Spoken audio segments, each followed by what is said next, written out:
Picture the year 1400 BC. There is no Delhi, no Mumbai, no India as you know it.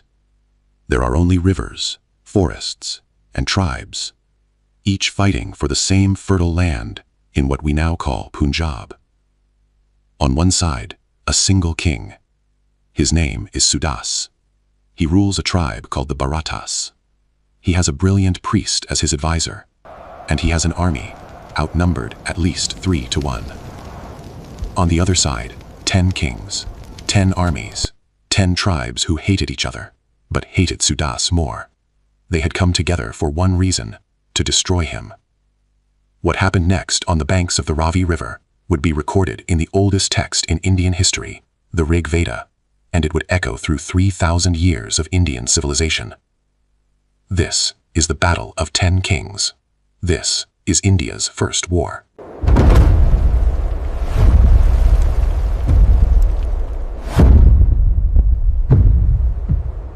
Before we get to the battle, we need to understand the world that created it, and that world looks nothing like modern India. It is roughly 1400 BC.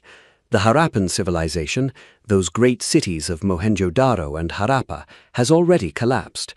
Their cities lie empty. The people have dispersed into smaller communities across the subcontinent. In the northwest, in the fertile land of the 5 rivers, what we call Punjab today, dozens of tribes compete for the same resources, the same farmland, the same rivers, the same cattle routes. These are not primitive people. They are literate, they trade, they compose poetry, they perform elaborate rituals. They are in many ways the direct ancestors of modern Indians. Their language, an early form of Sanskrit, will eventually become the mother of dozens of Indian languages. And among these tribes, one stands out, the Bharatas. The Bharatas are a powerful, ambitious tribe.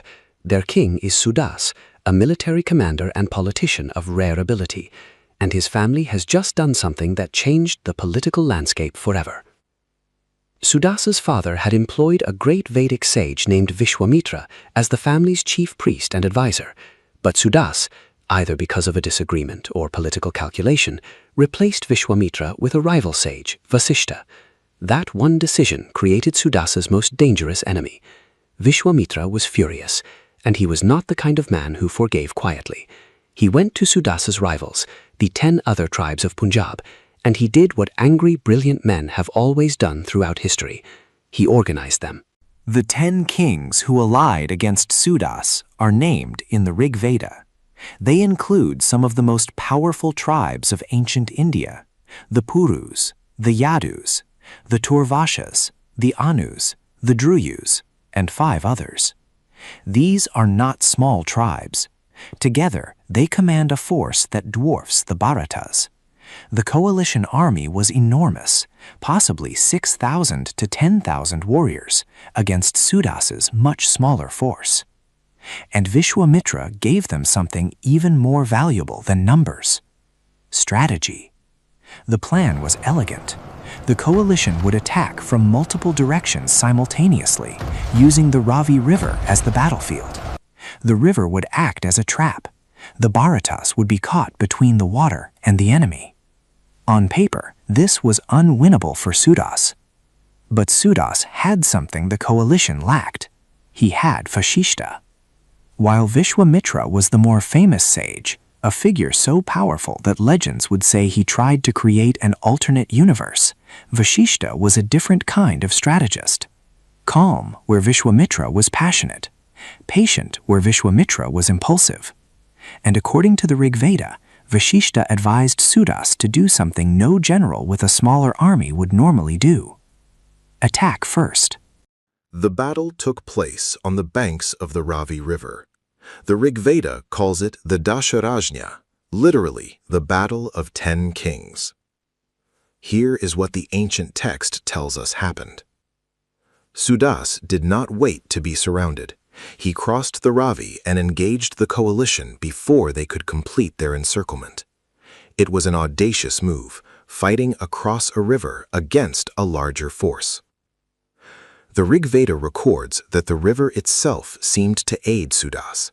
There are hymns that describe the waters of the Ravi flowing favorably for the Bharatas, which historians interpret as Sudas using the current, possibly choosing a fordable point that the coalition didn't expect. The coalition, for all its size, had a fundamental weakness. 10 kings means 10 commanders, 10 different strategies, 10 different priorities. What looks like strength on paper becomes chaos in the heat of battle. When Sudas struck at the coalition's flank, the unified front fractured. Some tribes retreated toward the river, others pressed forward without coordination. The Rigveda describes one particularly dramatic moment. 2 of the coalition kings, Kavasha and Turvayana, were caught by the flooding river and drowned. The text uses this as a sign of divine favor for Sudas, but the military reality is clear. The coalition's retreat became a rout. The battle was over.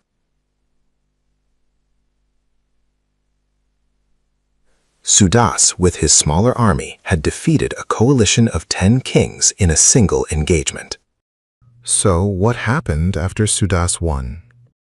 The immediate result was that the Bharatas became the dominant tribe of the Punjab region. Their rivals were scattered, their king's reputation was unassailable. Sudas consolidated territory that no single tribe had controlled before. But the deeper consequence of Dasharajnya was something that wouldn't be understood for centuries. The word Bharata.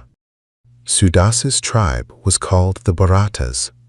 After this victory, other tribes in the region, even those that had fought against him, gradually adopted aspects of Bharata culture, language, and identity.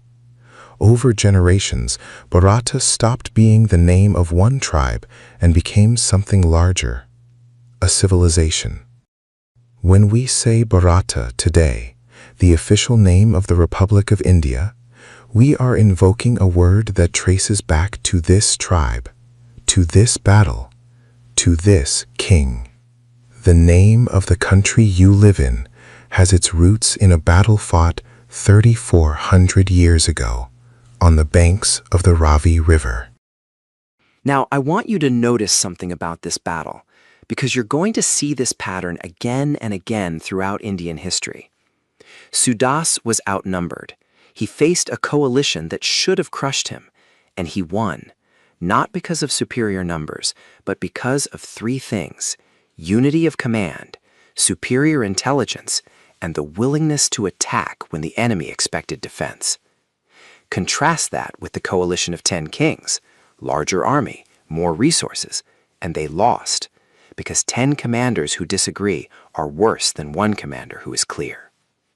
We will see this exact story play out at Panipat in 1526, at Tarain in 1192, at Plassey in 1757. The side with unity of purpose beats the side with superior numbers, almost every time.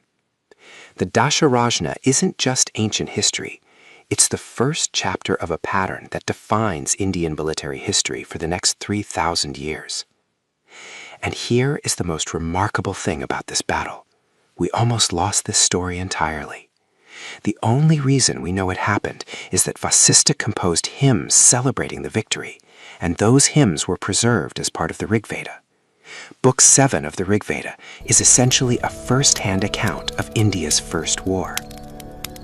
The oldest history book in Indian civilization is a collection of war hymns. Sudas died eventually. The Bharata tribe that he built continued, and their story grew. Because roughly 400 years after the Battle of 10 Kings, on a field not far from where Sudas fought, a new war would begin. A war so massive that it would kill more people in 18 days than some countries have in their entire history. A war that would be remembered not just as a battle, but as a question. A question that historians, archaeologists, and scientists are still trying to answer today. Did the Mahabharata war actually happen? That is the next episode. I'll see you there.